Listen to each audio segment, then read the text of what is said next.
பாரதிய ஜனதா கட்சி தலைவர்களோடய அவர் பேசிட்டு வந்த மாதிரி சொல்லிக்கிறாரு.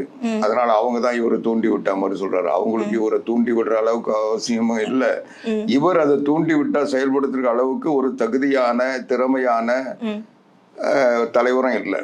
இவர் எங்கேயாவது யாருக்கு பின்னால நின்றுட்டு வாழ்க்கை கோஷம் போட்டு அவங்களுக்கு வளைஞ்சி குனிஞ்சி எதையாவது செஞ்சுட்டு அது மூலமா பதவி பெறுறதுதான் அவருடைய வாழ்க்கை லட்சியமா இருந்துட்டு இவ்வளவு நாள் செஞ்சுட்டு இருந்தாரு. அவர் உடைச்சி அதனுடைய நிலையால அவர் பதவி வாங்கல.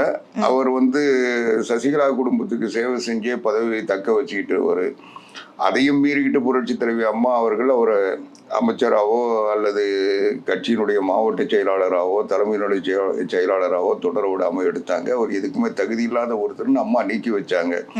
ஆனா அப்படி நீக்கி வச்சவர் ஏதோ ஒரு பாசத்தினால அனைத்து இந்திய அண்ணா திராவிட முன்னேற்ற கழகத்தின் பொதுச் செயலாளர் புரட்சி தமிழர் எடப்பாடியார் அவர் முதலமைச்சர் ஆன உடனே இவருக்கு ஒரு இடம் கொடுத்தாரு, அமைச்சராக்கினாரு, பள்ளி கல்வித்துறையை கொடுத்தாரு. அதனால அவருக்கே விசுவாசமா இல்லை, அவருக்கே நன்றி கடன் செலுத்துறனாலும் பரவாயில்ல, அவரை பழி சொல்லாம இருக்கணும், அந்த ஒரு பெருந்தன்மை கூட அவர்கிட்ட இல்லை.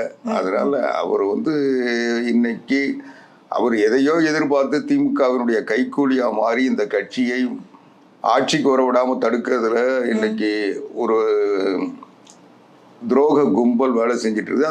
அந்த கும்பல்ல இவர் போய் சேர்ந்துட்டு இன்னைக்கு திமுகவினுடைய எண்ணங்களை நிறைவேற்றுகின்ற ஸ்டாலினுடைய கைக்கூலியா மாறிட்டாரு. அதை செஞ்சிட்டு இருக்காரு.